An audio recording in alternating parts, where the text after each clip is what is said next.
சங்கீதம் 5ஆம் அதிகாரத்துல 12வது வசனம், கர்த்தாவே நீ நீதிமானை ஆசீர்வதித்து காருண்யம் என்னும் கேடகத்தினால் அவனை சூழ்ந்து கொள்வீர் என்கின்ற அந்த வார்த்தையின் கீழாக நாம் தேவ செய்தியை கேட்க காத்திருக்கிறோம். இப்போது கேட்ட சாட்சிக்காகவும் தேவ செய்திக்காகவும் யாரேனும் ஒருவர் ஜெபிக்கும்படி தாழ்மையோடு கேட்டுக்கொள்கிறேன்.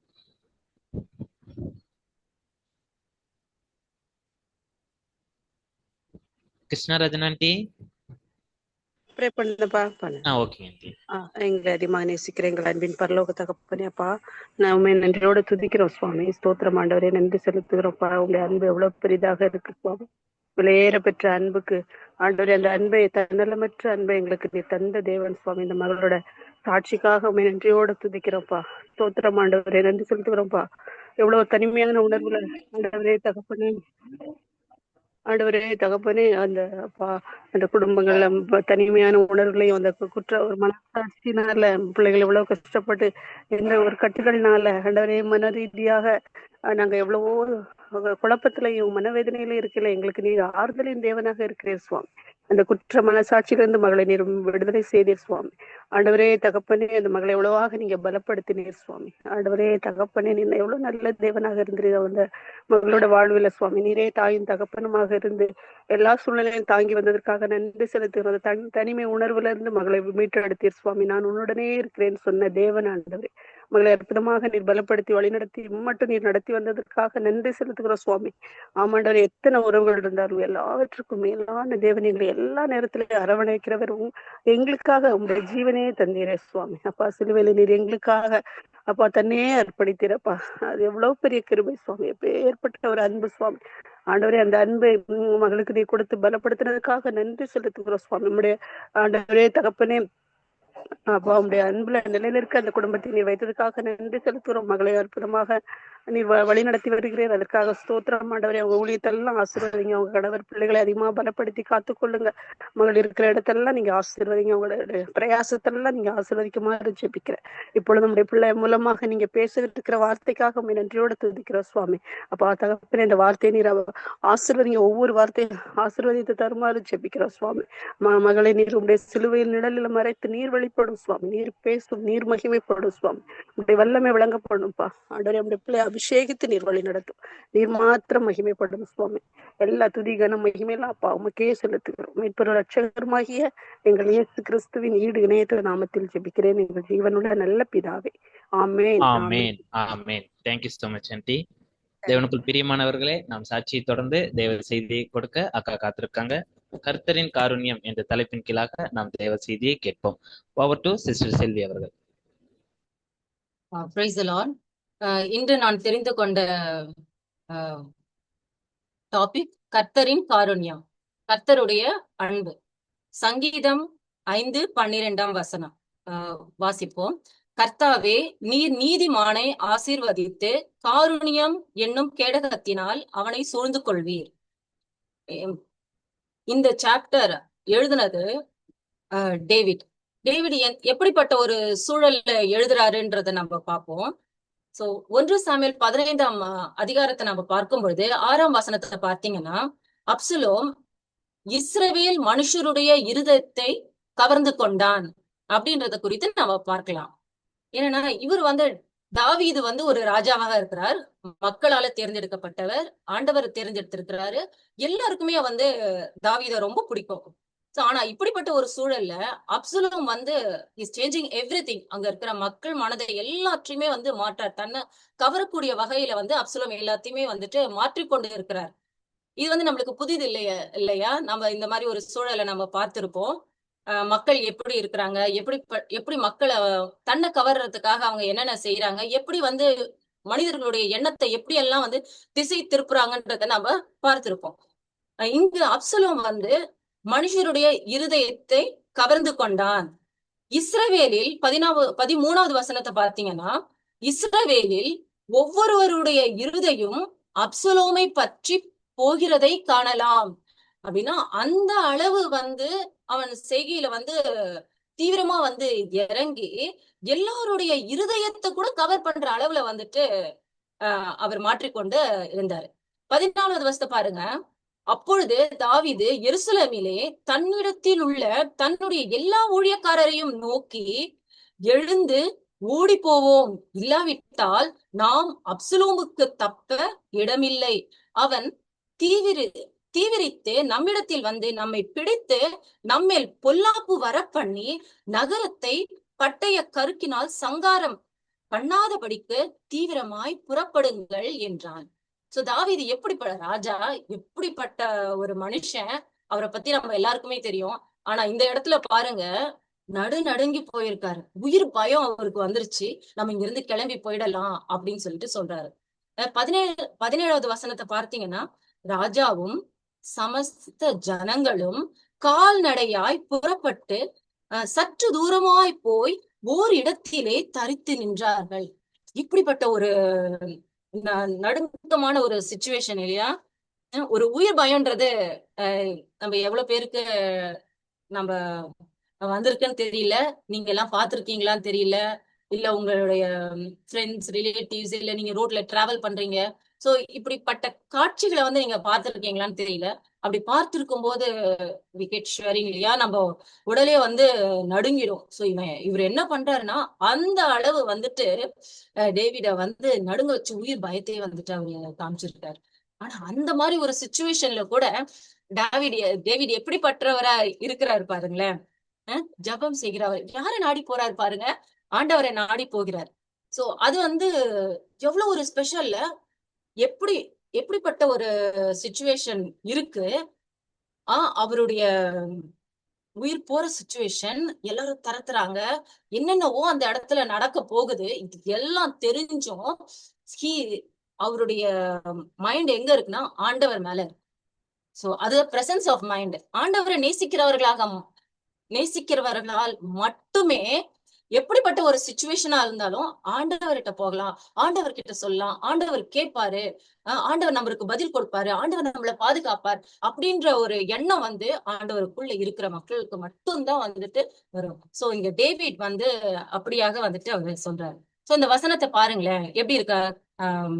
சங்கீதம் 5ஆம் சாப்டர் பாருங்க, அவர் எப்படியாக பிரேயர் பண்றாருன்னு பாருங்களேன். கர்த்தாவே, என் வார்த்தைகளுக்கு செவி கொடும், என் தியானத்தை கவனியும். உள்ள நடுக்க இருக்கு. அந்த இடத்துல இருந்து இன்னொரு இடத்துக்கு நகர்ந்து போயிருக்கிறாங்க, அவங்களுடைய மக்களோட கால்நடையா நடந்து போயிருக்காங்க. ஆனா வந்து அந்த இடத்துல இருந்து அவர் ஜெபம் பண்றாரு. கர்த்தாவே, என்னுடைய வார்த்தைகளுக்கு செவி கொடும், என் தியானத்தை கவனியும். நான் உம்மிடத்தில் விண்ணப்பம் பண்ணுவேன். என் ராஜாவே, என் தேவனே, என் வேண்டுதலின் சத்தத்தை கேட்டருளும். கர்த்தாவே, காலையிலே என் சத்தத்தை கேட்டருளுவீர். காலையிலே உமக்கு நேரே வந்து ஆயத்தமாகி காத்திருப்பேன். சோ ஏர்லி மார்னிங் வந்துட்டு அவர் முதலாக அவர் வந்து செய்கிற காரியம் என்னன்னா, ஆண்டவர் நோக்கி ஜெபிக்கிறார். ஆண்டவர்கிட்ட எல்லா காரியங்களையும் அவரிடத்துல ஒப்பு கொடுக்கிறார். ஆண்டவருக்கு தெரியாத காரியமே இல்லைங்க. ஆண்டவருக்கு எல்லாமே தெரியும். He knows the past, he knows the present and he knows the future. So he knows everything. அவருக்கு தெரியாத காரியம் ஒன்றுமே கிடையாது இல்லையா? So he is the alpha. எல்லாமே அவர் தான். ஆனா அவருக்கு எல்லாமே தெரியும். பட் இட் இஸ் அவர் ரெஸ்பான்ஸ் இல்லையா? நாம வந்து நம்மளுடைய காரியங்களை நாம ஆண்டவர்கிட்ட சொல்றது நம்மளுடைய நம்ம சொல்லணும். தட்ஸ் நம்மளுடைய கடமை. அது மாதிரி டேவிட் வந்து அவரிடத்துல விண்ணப்பிக்கிறார். அவரிடத்துல வந்துட்டு சரண்டர் ஆகிறார். அவரிடத்துல எல்லா காரியங்களையும், தன்னை சுற்றி நடக்கிற எல்லா காரியங்களுமே ஆண்டவர்கிடத்துல ஒப்பு கொடுக்கிறார்.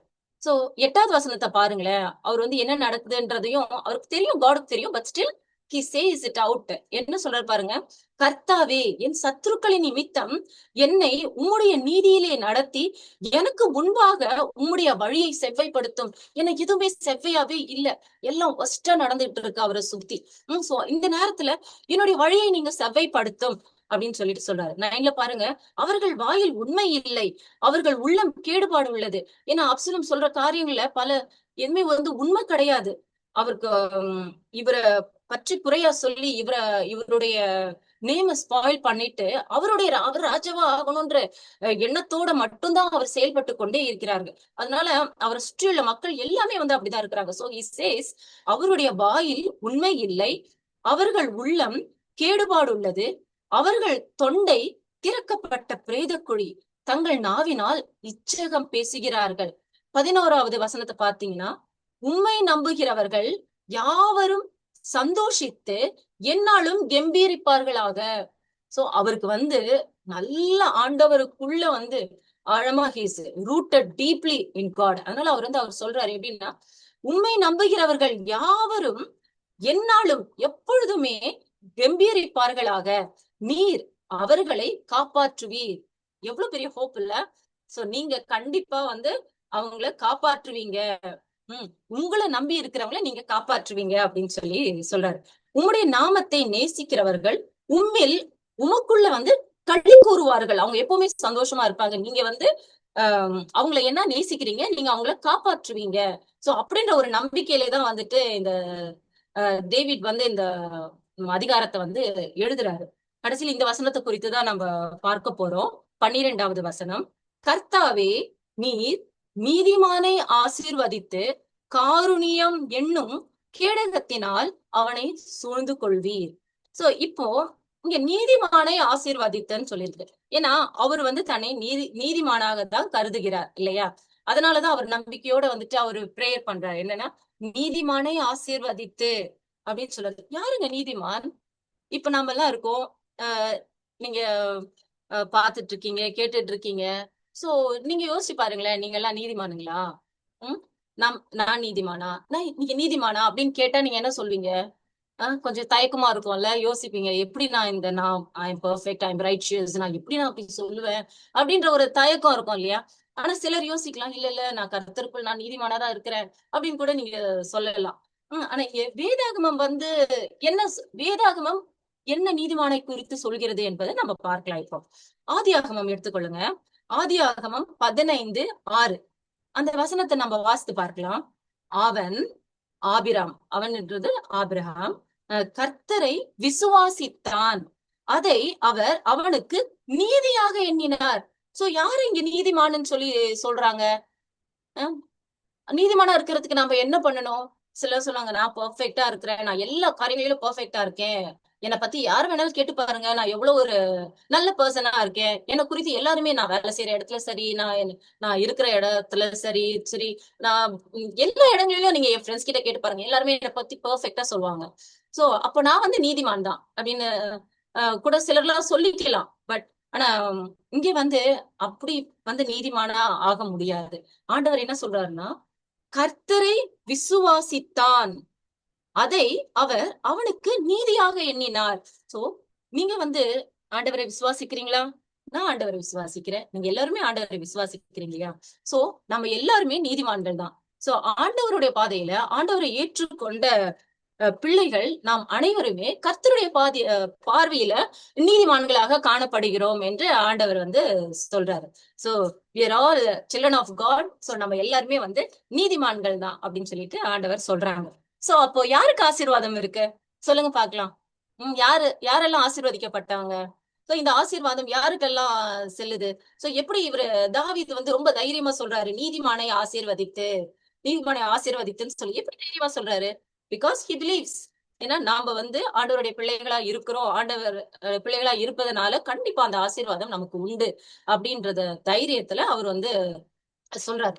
சோ இப்போ நீங்க கேட்டுக்கொண்டு இருக்கிற ஒவ்வொரு ஆண்டவருடைய பிள்ளைகளையும் பார்த்து நான் சொல்றேன், நீங்க ஆண்டவரை விசுவாசிக்கிறதுனால நீங்க அனைவருமே நீதிமான்கள் தான். சோ உங்க ஒவ்வொருத்தருக்கும் ஆண்டவர் ஆசீர்வாதத்தை வைத்துக் கொண்டே இருக்கிறார். சோ நம்ம ஆசீர்வாதத்திற்கு பாத்திரவான்களாக நாம் காணப்படுகிறோம். நம்ம கண்டிப்பா நம்மளுடைய ஆசீர்வாதத்திலும் நம்ம எல்லாருமே பெறுகிறவர்களாக தான் நம்ம இருக்கிறோம்.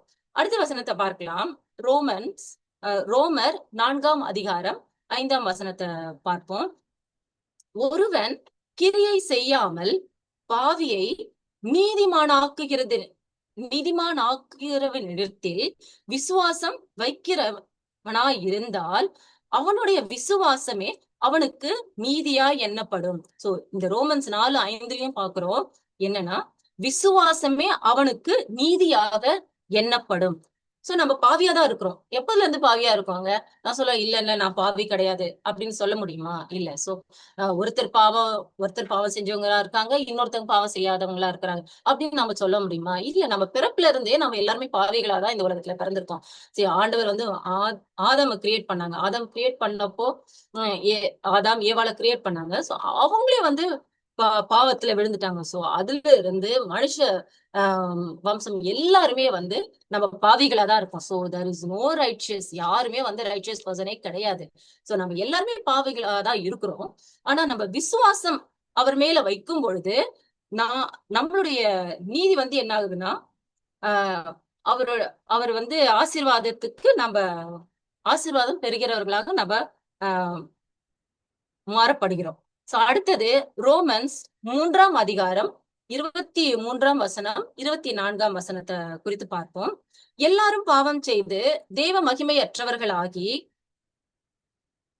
அடுத்தது இலவசமாய் அவருடைய கிருபையினாலே கிறிஸ்து இயேசுவில் உள்ள மீட்பை கொண்டு நீதிமான்களாக்கப்படுகிறார்கள். சோ இந்த உலகத்துல எல்லாருமே பாவம் செஞ்சவங்க தான். சோ யாருமே வந்து பாவம் செய்யாதவங்க கிடையாது. ஆனா எல்லாருமே பாவம் செஞ்சிருக்கோம். ஆனா அவர் மேல நம்ம விசுவாசம் வைக்கும் பொழுது நாம் அனைவருமே நீதிமான்கள் ஆக்கப்படுகிறோம். சோ இப்ப இவர் சொல்லியிருக்காரு இல்லையா, நீதிமானை ஆசீர்வதித்து அப்படின்னு சொல்லும் பொழுது நாம் அனைவருமே அந்த ஆசீர்வாதத்தை பெறக்கூடியவர்களாக நாம காணப்படுகிறோம். அடுத்தது பாருங்க, காருண்யம். காருண்யம் என்னும் கேடகத்தினால் அவனை சூழ்ந்து கொள்வார்னு சொல்லி பாக்குறோம். இப்படிப்பட்ட ஜபத்தை அவர் ஏறெடுக்கிறாரு. காருண்யம் அப்படின்னும் போது அவருடைய அன்பு. உம் நம்ம அன்புன்னு சொல்லும் போது உங்களுக்கு அன்புன்ற வார்த்தை பிடிக்காதவங்களே கிடையாது இல்லையா? சோ உங்களுக்கு பல பேரை ஞாபகம் வரலாம், யாரெல்லாம் உங்களிடத்துல அன்பா இருந்தாங்க. உங்க அம்மா ஞாபகம் இருக்கலாம், இல்ல அப்பா ஞாபகம் இருக்கலாம், இல்ல ஏரியா ஃப்ரெண்ட்ஸ் ஞாபகம் இருக்கலாம், ஸ்கூல் ஃப்ரெண்ட்ஸ் ஞாபகம் இருக்கலாம், காலேஜ் ஃப்ரெண்ட்ஸ் ஞாபகம் இருக்கலாம். சோ இப்ப கூட உங்களிடத்துல அன்பா இருக்கிறவங்க, ஃபேமிலியில அன்பா இருக்கிறவங்க இருக்கும், உங்களுடைய குழந்தைகள், இப்படி உங்களிடத்துல அன்பா இருக்கிறவங்க வந்து நம்ம மிஸ் பண்ணவே மாட்டோம். நம்மளுக்கு அன்பா இருக்கிறது வந்து ரொம்ப பிடிக்கும் இல்லையா? சோ இங்க வந்து பேரண்டல் லவ் பத்தி கிடையாது, ஃப்ரெண்ட்ஷிப் அன்பு கிடையாது. சோ அத பத்தி இங்க கூறப்படல. இங்க எதை பற்றி பர்டிகுலரா கூறப்பட்டிருக்குன்னா, அகப்பே லவ். அகப்பே லவ்ன்றது ஆண்டவருடைய அன்பு. ஆண்டவருடைய அன்பு எப்படிப்பட்ட அன்பாக இருக்குது? அஹ் எப்படிப்பட்ட அன்புன்னு சொல்லலாமா? எப்படிப்பட்ட அன்பானதா இருக்கு? Sacrificial love. அகப்பே அன்புன்றது வந்துட்டு தியாக அன்பு. சோ என்னுடைய டெஸ்டிமனி சொல்லும் பொழுது சொன்னேன் இல்லையா, இந்த உலகத்துல யாருமே வந்து ஆஹ் முழுமையாக நம்மள நேசிக்கவே முடியாது. நம்மள முழுமையாக வந்து நேசிக்கிறது வந்து ஆண்டவர் மாத்திரம்தான். நீ உங்களால சொல்ல முடியுமா, ஐ am so satisfied with friendship love, இல்ல என் சைல்டு, என்னுடைய குழந்தையுடைய அன்புனால நான் ரொம்ப சாட்டிஸ்ஃபை ஆயிருக்கேன் அப்படின்னு சொல்ல முடியுமா? இல்ல. நம்மள வந்து ரொம்ப முழுமையான அன்புன்னு சொல்லணும்னா நம்ம ஆண்டவருடைய அன்பை குறித்து மாத்திரம் தான் சொல்லுவோம். ஏன்னா இப்ப பாருங்களேன், நீங்க ஒருத்தங்களுக்கு ஒரு சின்ன ஒரு சாக்லேட் வாங்கி கொடுத்தீங்கன்னா, அவங்க சாக்லேட் வாங்கி கொடுத்தா சந்தோஷமா இருக்கும். இது ஒரு சின்ன விஷயம் தான் சொல்றேன். இல்ல நம்ம ஒருத்தருக்கு நன்மை செய்யறோம்னு வச்சுக்கோங்களேன், அவங்க திரும்பி நம்மளுக்கு நன்மை செஞ்ச சந்தோஷமா இருக்கும். இப்போ அவங்க நம்ம செய்யறத அவங்க நம்மளுக்கு திரும்பி செய்யாத பட்சத்துல நம்ம கொஞ்சம் டிஸ்டன்ஸ் ஆகி பிரியற மாதிரிதான் இருக்கும். நிறைய நீங்க யாருக்கு உங்களுடைய லைஃப்ல உங்கள்ட்ட அன்பா இருந்தவங்களை பற்றி எல்லாம் நீங்க யோசிச்சு பாருங்களேன். ஒரு லிஸ்ட் மாதிரி போட்டு பாருங்க, யாரெல்லாம் உங்க இடத்துல அன்பா இருந்திருக்கிறாங்கன்னு சொல்லிட்டு. இப்பவும் அவங்க எல்லாருமே அன்பா இருந்துட்டு தான் இருக்காங்களா? அவங்க எந்த விதமான ஒரு என்ன சொல்றது, ஒரு பாயிண்ட் கூட வந்து இல்ல பெர்ஃபெக்டான அன்பு எனக்கு கிடைச்சிருப்பா, எனக்கு எந்த கவலையுமே இல்ல, அவ்வளோ என்ன நேசிக்கிறவங்க எனக்கு இருக்கிறாங்க அப்படின்னு சொல்ல முடியுமா? ஒரு குறை இல்லாம இருக்கா? நீங்க உங்களால வந்து அவங்களை குறித்து ஒரு குறை கூட உங்களால சொல்லாம இருக்க முடியுமா? இல்லையா? ஆஹ் இருக்க முடியாது இல்லையா? ஏதாவது ஒரு குறை வந்து இருக்கதான் செய்யும். ஆனா ஆண்டவருடைய அன்பு எப்படி இருக்குன்னா, சாக்ரிபிஷியல் லவ். அவர் தன்னையே வந்து நமக்காக கொடுத்த அன்பு. இப்படி ரோமன்ஸ் 5:8 பாருங்க.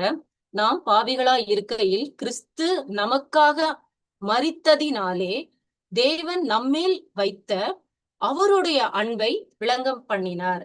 எப்படி வந்து நம்ம மீது வந்து நம்ம ஒருத்தங்க ரொம்ப அன்பாக இருக்கிறாங்கன்னு சொல்லி நம்ம எப்படி சொல்ல முடியும்? இந்த ஆண்டவர் வந்து நம்ம மேல அன்பா இருக்காருங்க. God is perfect, God loves me. His love is so perfect அப்படின்னு உங்களால எப்படி நீங்க சொல்ல முடியும்? யோசிச்சு பாருங்க. ஆண்டவர் மட்டும் இந்த உலகத்துல மனித ரூபமா எடுத்து பிறக்காம மரிக்காம நமக்காக மரிக்காம இருந்திருந்தாருன்னா நம்மளால சொல்ல முடியுமா?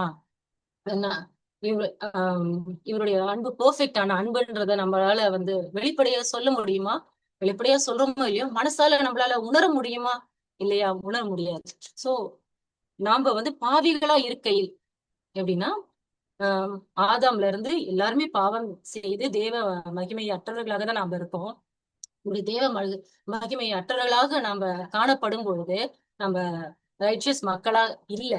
சோ நம்ம ரைச்சியஸ் மக்களா இல்லாததுனால நம்ம ஆண்டவரோட நெருங்க முடியாது, ஆண்டவருடைய ஆசீர்வாதத்தை நம்ம பெற முடியாது. சோ இப்படி இருக்கும் பொழுது நாம ஆண்டவருக்குள்ள இருக்கணும்னா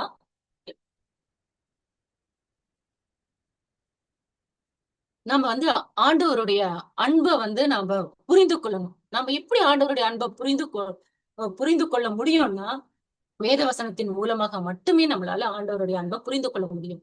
இந்த வேத வசனத்துல ரொம்ப தெளிவாக ஆண்டவர் இந்த பூலோகத்துல வாழ்ந்து அவர் மரித்து உயிர் தெழுந்ததை நம்ம தெளிவா பாக்குறோம். இந்த ஒரு பர்டிகுலரா இந்த ஒரு காரியம் தேவன் மனித ரூபம் மட்டும் எடுக்காம இருந்திருந்தாருன்னா நம்ம நம்மளுடைய ஆசீர்வாதம் ஒன்றும் நம்மளுக்கு இருந்திருக்காது. நம்ம எந்த எந்த விதமான பாவத்துல இருந்தும் நம்ம ஃப்ரீயா ஆகியிருக்கவே முடியாது. சோ இதுல இந்த சாக்ரிபிஷியல் அன்பை நம்ம பாக்குறோம். சோ அடுத்தது நம்ம யோவான் 3:16 பாருங்க. அவர் தம்முடைய ஜீவனை நமக்காக கொடுத்ததினாலே அன்பு இன்னதென்று அறிந்திருக்கின்றோம் அப்படின்னு சொல்லி நம்ம பாக்குறோம். சோ அவர் நமக்காக ஜீவனை கொடுக்காம போயிருந்தா ஒரு சாக்ரிபிஷியல் லவ்வே நம்மளால எக்ஸ்பீரியன்ஸ் பண்ணியிருக்கவே முடியாது. இப்ப நம்ம இந்த உலகத்துல நம்ம சுற்றி நம்ம குடும்பத்திலயும் சரி, நம்ம வெளியில ஆஹ் வேலை பார்க்குற இடத்துலயும் சரி, நம்ம இந்த உலகத்துல இருக்கிற எல்லா மக்களுடைய அன்பை தான் நம்ம எக்ஸ்பீரியன்ஸ் பண்ணியிருப்போம். அது ஒரு ஒரு முழுமையான அன்பே கிடையாது. சோ அப்படி இருக்கும்போது நம்ம மனசு எந்த விதத்திலயும் ஒரு சாட்டிஸ்பாக்சன் ஆகியிருக்காது. ஒரு சமாதானமும் நமக்குள்ள இருந்திருக்காது. ஒரு மாதிரி நம்ம சிறைப்பட்டவர்களாகவே இருந்திருப்போம். நம்மளுக்கு எந்த விதமான விடுதலையும் நம்மளுக்கு கிடைச்சிருக்காது. நான் சொன்னேன் இல்லையா, எங்க அம்மா என்னை பார்த்து கேட்டாங்க, நான் இறந்துட்டேன்னா அழுவியா அப்படின்னு கேட்டாங்கன்னு நான் சொன்னேன். சோ அப்படி அந்த ஒரு 6 வயசுல கேட்டப்போ நான் ஒரு கிராமத்துல இருந்தேன். அந்த கிராமத்துல எங்க வீடு எங்களுடைய கொல்லையில நடுவுலதான் எங்களுடைய வீடு இருந்துச்சு. அந்த வீட்டுல இருந்து நான் வெளியில அதிகமா போய் மக்களை அதிகமா நான் பார்த்தது இல்ல. டெத்தை நான் பார்த்ததே கிடையாது.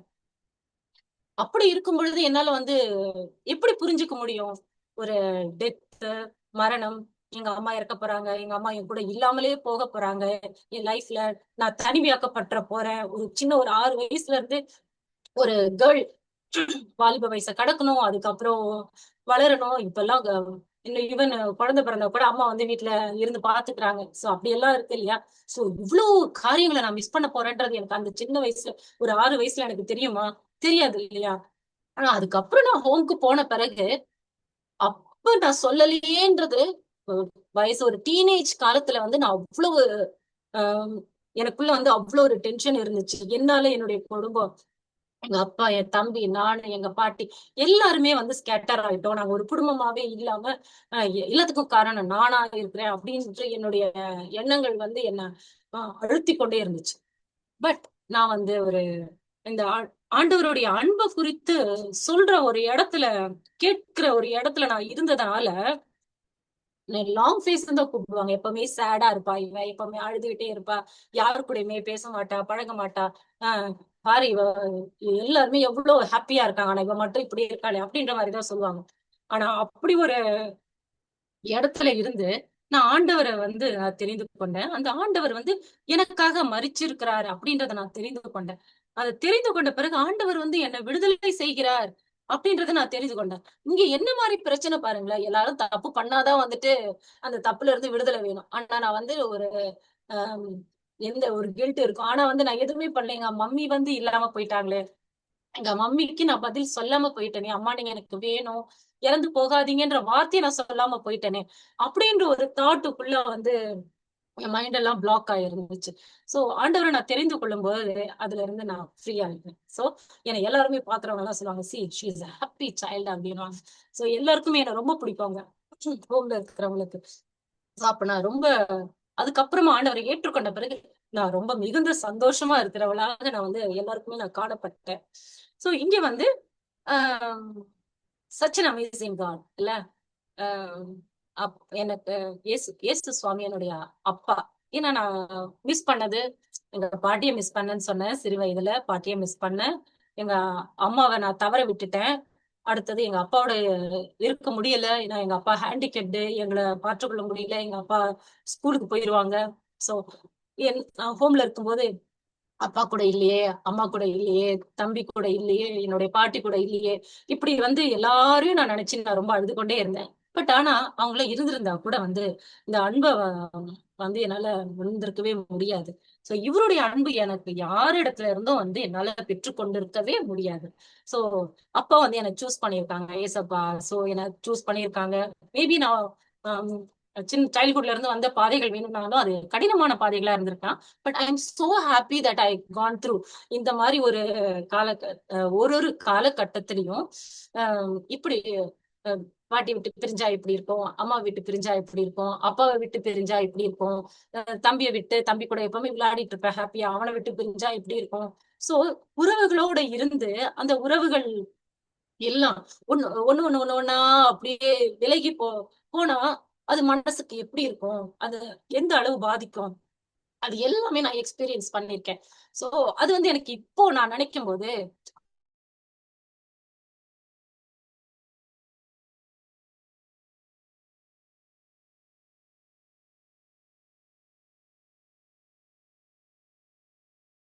தெரிவிக்கிறார்.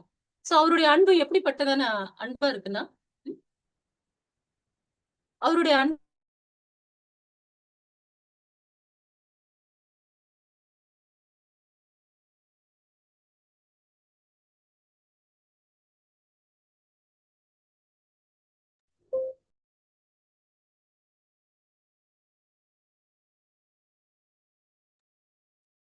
அக்கா கேக்குதுங்களா?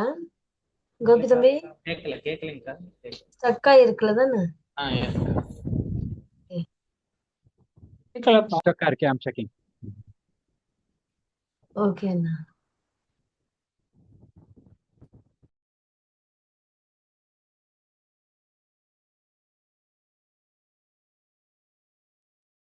கேட்கலையே சிஸ்டர். செக் சமைச்சது பண்றேன் ஆண்டி, செக் பண்றேன். செக் பண்றாங்க ஆண்டி.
ரோமன்ஸ் 3ஆம் அதிகாரம் 23ஆம் வசனம் 24ஆம் வசனம் பார்க்கலாம்.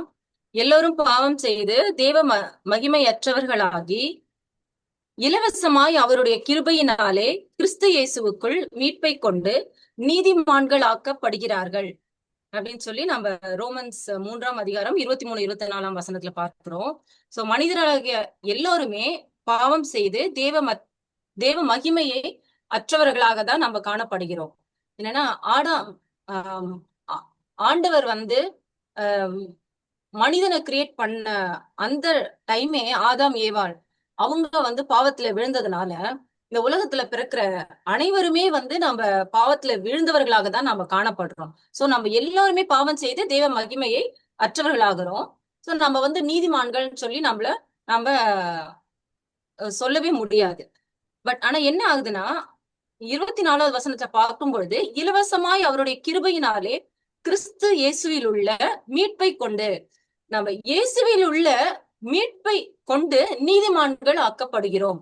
நம்ம ஆண்டவரை ஏற்றுக்கொள்ளும் பொழுது, ஆண்டவரை நம்ம நம்பும் பொழுது, நம்ம நீதிமானாக வந்து அவர் மேல விசுவாசம் வைக்கும் பொழுது அவர் நம்மள நீதிமானாக வந்து அவர் நம்ம பார்க்கிறார். சோ நம்ம நீதிமானாக நம்ம காணப்படும் பொழுது நமக்கு எல்லா விதமான ஆசீர்வாதங்களும் நம்ம பெறக்கூடியவர்களாக இருக்கிறோம். அதுதான் வந்துட்டு தாவீது சொல்றாரு, நீதிமானை ஆசீர்வதித்து அப்படின்னு சொல்லிட்டு. அவ்வளவு பிரச்சனைகள் சூழ்ந்து இருக்கு அவரை சுற்றி, பல பிரச்சனைகள், உயிரே போகக்கூடிய ஒரு சூழலை அந்த நேரத்திலயும் அவர் தைரியமாக வந்து ஆண்டவருக்குள்ள இருப்பதனால நீதிமானை ஆசீர்வதித்து அப்படின்னா கண்டிப்பா ஆண்டவர் வந்து அவர் ஆசீர்வதிப்பாருன்னு அவர் நம்புறாரு.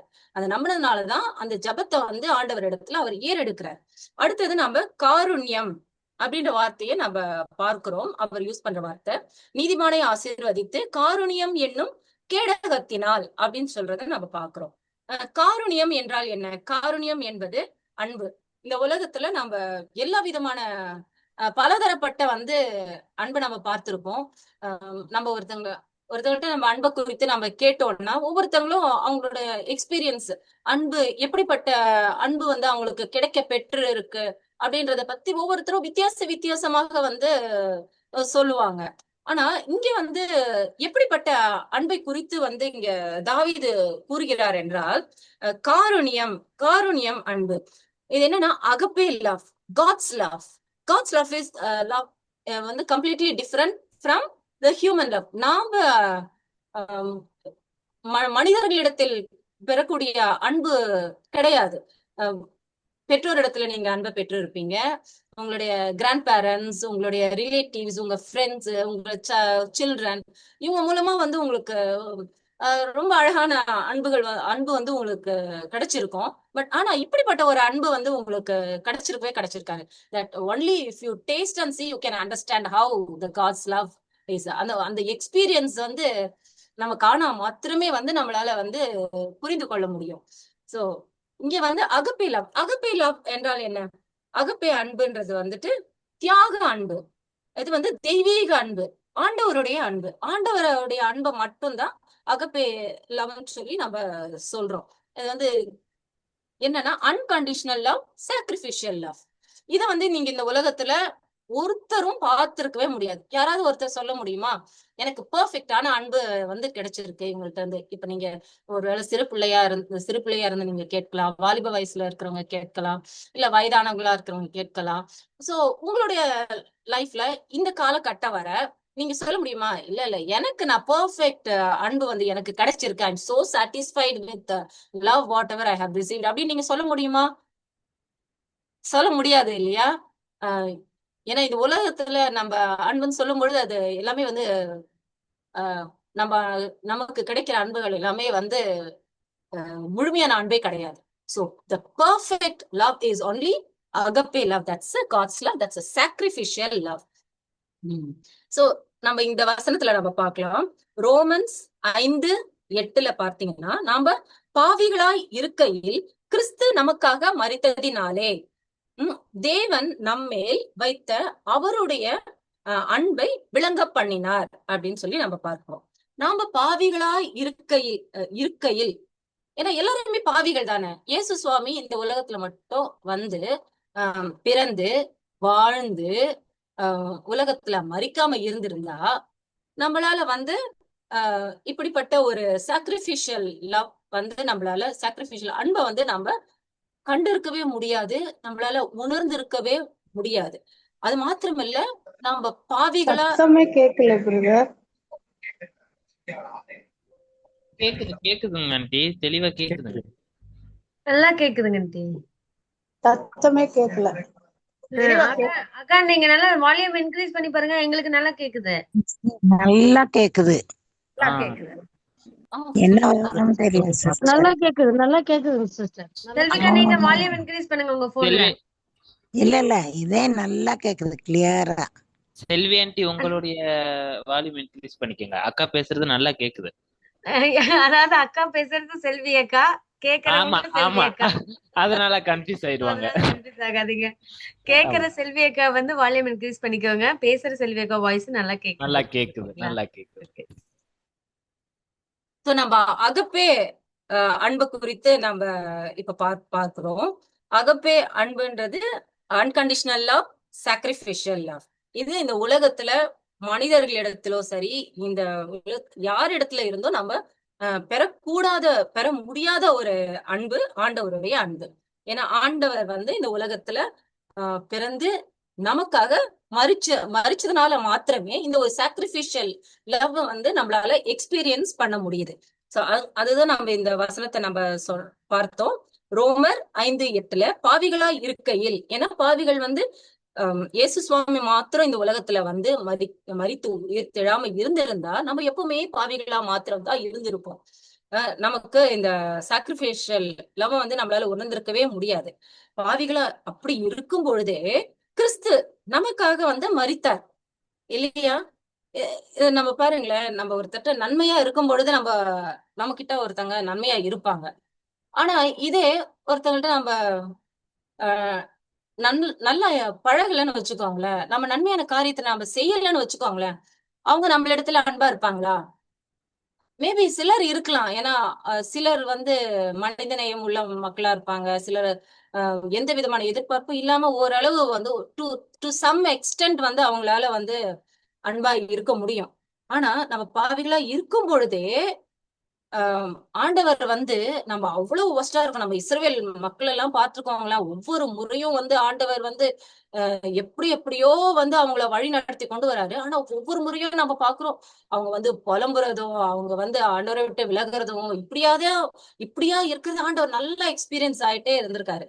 இப்ப நம்ம நியூ டெஸ்ட்மெண்ட்லயே பாருங்களேன், ஆண்டவர் வந்து பிறந்து எல்லாம் நம்மை போல நம்ம கேட்டகரி, நம்ம என்ன மாதிரி குணாதிசயங்கள்லாம் நம்மளுக்கு இருக்கு, நம்ம குணாதிசயம் எப்படி எல்லாம் இருக்கும், இது எல்லாத்தையும் வந்து ஆண்டவர் ஒரு நம்மளை போலவே ஒரு மனிதனாக வந்து எல்லாத்தையும் இப்ப நீங்க என்னென்ன எக்ஸ்பீரியன்ஸ் இன்னைக்கு என்னென்ன எக்ஸ்பீரியன்ஸ் நீங்க ஆகிருக்கீங்கன்றது எனக்கு தெரியாது. சோ இன்னைக்கு சரி, இந்த வாரத்துல சரி, இந்த மாசத்துல சரி, இல்ல இந்த வருஷத்துல போன வருஷத்துல சரி, உங்க லைஃப்ல வந்து எப்படிப்பட்ட எக்ஸ்பீரியன்ஸ் எல்லாம் நீங்க பார்த்துருப்பீங்க. இதெல்லாம் நீங்க மட்டும்தான் பாக்குறீங்க, நீங்க மட்டும் தான் எக்ஸ்பீரியன்ஸ் ஆயிருக்கீங்கன்னு நினைக்கிறீங்களா?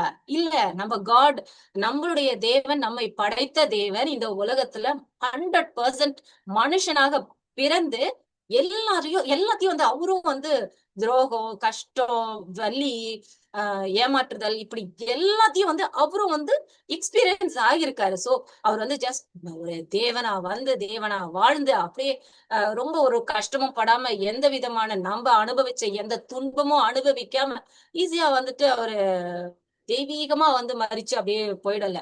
நம்மை போல வாழ்ந்து நம்ம அனுபவிக்கிற எல்லா மன வலிகளுக்குள்ளவும் அவர் வாழ்ந்து அதுக்கும் மேல உடல் வலியவும் வந்து சுமந்து நமக்காக மரித்து வந்து அவர் உயிர் தெழுந்திருக்காரு. பாத்தீங்களா? கிறிஸ்து நமக்காக மரித்ததினாலே அவரு எப்படிப்பட்ட அவருடைய வழிகள்லாம் இருந்திருக்கு பாருங்களேன். அதான் சொன்னேன் இல்லையா, 2 பேர் அவர் ஜெபம் பண்ண போகும்பொழுது 2 பேரை கூட கூட்டிட்டே போனாரு. ஏன்னா அவர்கள் எல்லாம் நண்பர்கள் சொல்லலாம் இல்லையா, அந்த 12 டிசைபிள்ஸ்ல 2 பேரு. ஆனா அவங்க கூட என்ன பண்ணாங்க, அவரை விட்டுட்டு தூங்கிட்டு இருந்தாங்க. சோ அதுக்கப்புறம் என்னன்னா அவரை நல்லா வந்துட்டு பிரைஸ் பண்றாங்க, ராஜா ராஜா ராஜான்னு வந்து பிரைஸ் பண்றாங்க. அடுத்தது இவரை அடிங்க, அவரை கொல்லுங்க அப்படின்ற மாதிரி அதே கூட்டம் வந்து அவரை அடிக்கிறாங்க. சோ இது வந்து அது எப்படிப்பட்ட ஒரு சூழல் பாருங்களேன். முள்கிரீடம் சாட்டையால அடிக்கிறாங்க. சோ அந்த ஒரு பெயின், அந்த எப்படிப்பட்ட பெயின் பாருங்க. முட்கிரீடம் அது எவ்வளவு பெரிய வலி இருக்கும் அந்த பெயின். அப்புறம் சாட்டையால அடி, அது அப்புறம் ஒரு அந்த மரத்தை வந்து தூக்குறாரு, அது எவ்வளவு ஒரு பெயின். இதுக்கும் மேல ஒரு பெரிய எக்ஸ்ட்ரீம் வலி. இது உடம்பு வலின்றது வேற விஷயம். ஆனா மனசு வலி பாருங்க. எல்லாருமே வந்து பிரைஸ் பண்றாங்க, எல்லாரும் கூடவே இருக்கிறாங்க. இவங்க எல்லாருமே வந்துட்டு அவரை அடின்றாங்க, சிலுவையில அறைங்கன்றாங்க. ஜஸ்ட் இதை நம்ம லைட்டா யோசிக்காம நம்ம நம்மள வந்து அந்த இடத்துல வச்சு நம்மள யோசிச்சு பார்த்தா அது எப்படி இருக்கும்ல, நம்மளால தாங்கிக்கவே முடியாது இல்லையா? சோ அப்படிப்பட்ட ஒரு சூழல்ல நம் தேவன் வந்து இதெல்லாம் அவருக்கு தெரியும். மனிதனா பிறக்கிறதுக்கு முன்னாடி இப்படி எல்லாம் ஆக போகுதுன்றது அவருக்கு ஏற்கனவே தெரியும். கூடவே 12 சீஷர்கள்ல அவங்களையும் பாருங்க, நீ யாருன்னே எனக்கு தெரியாதுன்னுட்டான் ஒருத்தன். அதுவும் ஒண்ணு. இன்னொன்னு பாருங்க, காசு நம்மளுக்கு கிடைக்குதுன்னு சொல்லிட்டு அவருடைய கூடவே எங்க போனாலும் கூடவே போனாங்க. அவருடைய எல்லா பேரபிள்ஸ் அவர் எங்கெங்கெல்லாம் என்ன ஒரு உண்மைகள் சொல்றாரோ எல்லா இடத்துலயும் கூடவே இருக்கிறாங்க. ஆனா அவங்க அந்த ஒரு நிமிஷத்துல பாருங்க காசுக்காக வந்துட்டு அவரை காட்டி கொடுத்துட்டாரு. சோ எப்படிப்பட்ட எக்ஸ்பீரியன்ஸ் நாமெல்லாம் எக்ஸ்பீரியன்ஸ் ஆகாத எவ்வளவு ஒரு கொடுமையான எக்ஸ்பீரியன்ஸ் எல்லாத்தையுமே வந்துட்டு அவர் அண்டர்கோ பண்ணியிருக்காரு பாருங்க. So this is what God's love, agape love. இதுல பாத்தீங்கன்னா கெட்ட குமாரன் கூட பார்க்கலாம். எப்படி அவருடைய அவருக்கு வந்துட்டு ஒரு தகப்பனுக்கு உங்க எல்லாருக்குமே நல்லா தெரியும், 2 பிள்ளைகள் இருக்காங்க. ஒரு பிள்ளை வந்து எல்லாத்தையும் எடுத்துக்கொண்டு எங்கன்னா லூக்கா 15ஆம் அதிகாரம் 11ஆம் வசனத்துல இருந்து 32ஆம் வசனம் வரை நீங்க பார்க்கலாம். சோ அப்படி பார்க்கும் பொழுது 2 பேர்ல ஒருத்தர் என்ன பண்றாருன்னா, எல்லாத்தையும் எடுத்துட்டு எங்க அப்பா கொடுங்க, எனக்கு கூட என்னுடைய பாகத்தை கொடுங்க, நான் எடுத்துட்டு போறேன், நானு I want to leave my life, I want to enjoy my life அப்படின்னு சொல்லிட்டு எல்லாத்தையும் எடுத்து கொண்டுட்டு ஜாலியா அந்த டீனேஜ்ல எப்படி எல்லாரும் வந்துட்டு வாழணும்னு நினைப்பாங்களோ நல்லா சந்தோஷமா வாழணும்னு போயிட்டாரு. ஆனா எல்லாமே காலியான பிறகு மனுஷன் என்ன பண்றாரு, ரிட்டர்ன் வரணும், ஐயோ நான் வந்து இப்படி பன்றிகளுக்குள்ள உணவை போய் நான் சாப்பிடுறேன்னு அவரு வருத்தப்பட்டு மனம் மாறுறாரு. மனம் மாறி என்ன பண்றாரு, தகப்பனிடத்தில் வராரு. அப்ப எப்படிப்பட்ட தகப்பனா நம்ம தகப்பன் இருக்கிறாரு பாருங்க. அந்த எக்ஸாம்பிள்ல அந்த ஓமையில பாருங்க, ஆண்டவர் வந்து ஏற்கனவே எல்லாருக்கும் சொல்றாரு, நான் எப்படிப்பட்ட ஒரு அப்பாவா இருக்கிறேன் பாருங்க, உங்களுக்கு நான் உங்களுக்கு தேடுறவனா இருக்கிறேன், நீங்க புரிஞ்சுக்கோங்க அப்படின்ற மாதிரி வந்துட்டு ஆண்டவர் வந்து ஒரு ஊமைகள் மூலமா வந்து நம்மளுக்கு ஒவ்வொரு காரியத்தையும் சொல்ல நினைக்கிறார். சோ இங்க சொல்றாரு பாருங்க, அப்போ நான் எழுந்து என் தகப்பனிடத்திற்கு போய், தகப்பனே பரத்துக்கும் பரத்துக்கு விரோதமாக உமக்கும் முன்பாகவும் நான் பாவம் செய்தேன். ஏன்னா இங்க வந்து அவர் மனம் மாறுறாரு இல்லையா? அந்த கெட்ட குமாரன் வந்து பாட்டு இருந்துட்டு அப்படியே போயிடல. ஆனா மன மாற்றம் வந்து அவங்க ஏற்படுது. மன மாற்றம் ஏற்பட்டு அவர் என்ன பண்றாங்க, நான் போய் எங்க அப்பா கிட்ட நான் சொல்லுவேன், என்ன சொல்லுவேன், தகப்பனே பரத்துக்கும் விரோதமாகவும் உமக்கு முன்பாகவும் நான் பாவம் செஞ்சேன், இனிமேல் உம்முடைய குமாரன் என்று சொல்லப்படுவதற்கு நான் பாத்திரன் அல்ல, உம்முடைய கூலிக்காரரில் ஒருவனாக என்னை வைத்துக் கொள்ளும் என்று நான் சொல்வேன். அப்படி சொல்லிட்டு எழுந்து புறப்பட்டு போனோம். இது எவ்வளவு ஒரு நல்ல விஷயம் இல்ல? நம்ம மனம் மாறி நம்ம வந்து திருப்பி ஆண்டவர்கிட்ட போகணும். That is what the most important is. So எழுந்து புறப்பட்டு தன் தகப்பனிடத்தில் வந்தான்.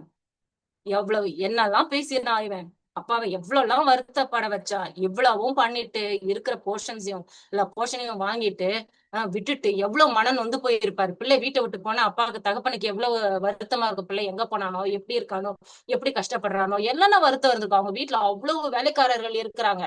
சோ அவ்வளவு பேர் இருக்காங்க. ஆனா தன்னுடைய மகன் இல்ல. அப்பாவுக்கு எவ்வளவு வேதனைக்குள்ளாக இருந்திருப்பாரு.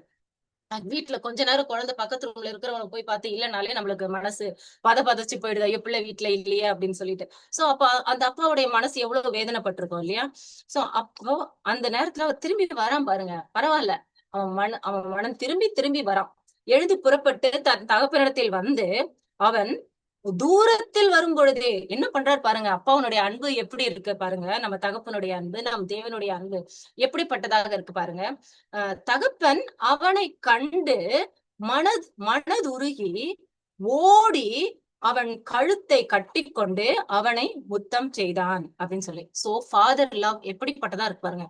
அப்படின்னா ஒரு நாளும் வந்துட்டு அவன் வரமாட்டானா, தான் பிள்ளை நம்ம கிட்ட வரமாட்டானா அப்படின்னு சொல்லி அந்த அப்பா ஏங்கி ஒரு நாளும் அவனை தேடிக்கொண்டே வந்து இருந்திருக்கிறாரு.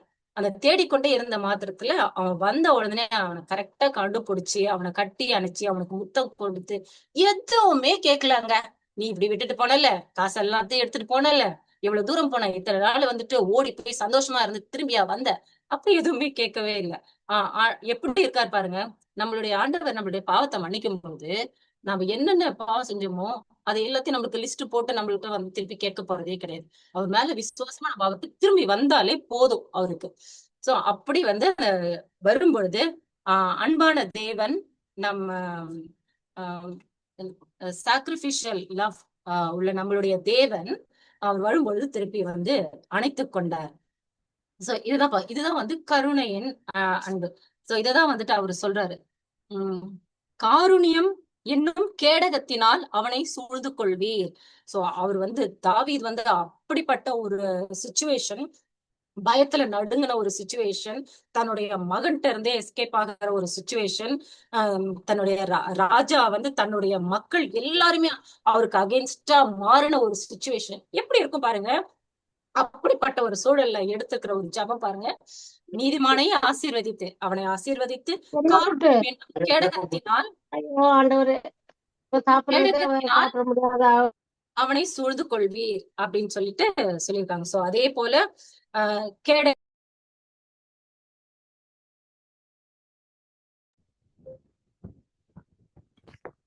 சிஸ்டர் மியூட்ல விழுந்துருச்சு.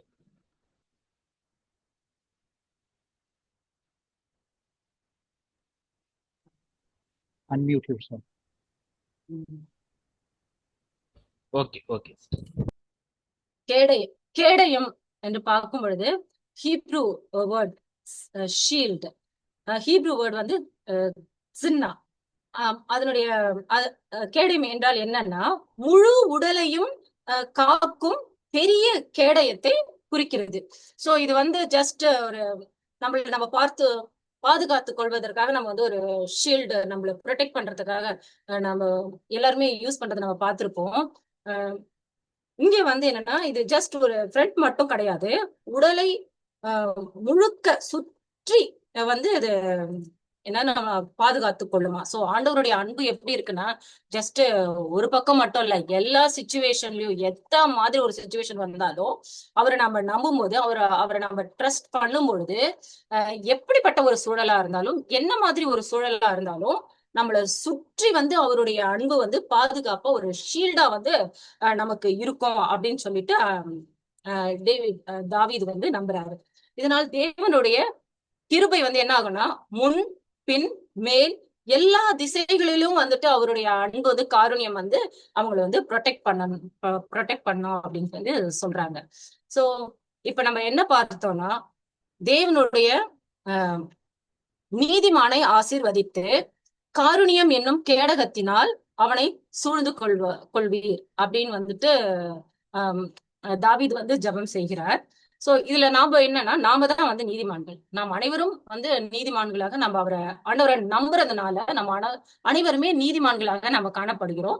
சோ நம்ம அனைவருக்கும் வந்துட்டு ஆண்டவர் ஆசீர்வாதத்தை வைத்திருக்கிறார். சோ இப்ப நாம வந்து ஆண்டவர் இடத்துல ஜெபம் பண்ணுகிறவர்களா இருக்கிறோமா?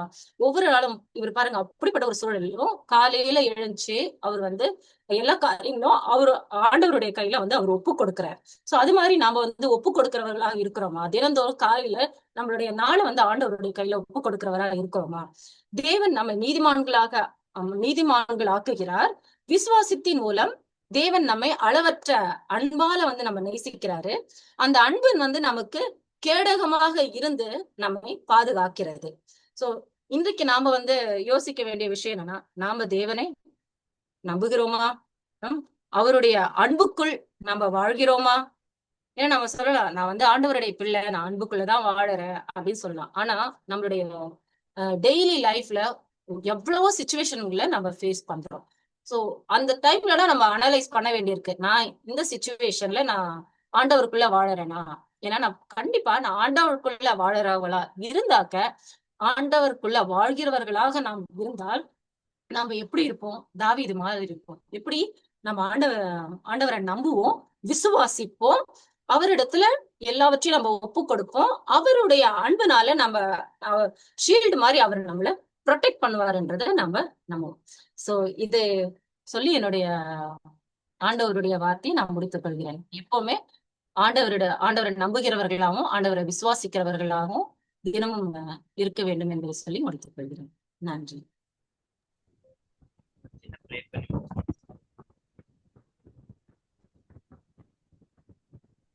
ஒரு சின்ன ஜெபம் பண்ணி முடிச்சிடலாம் செல்வி. சரிங்க.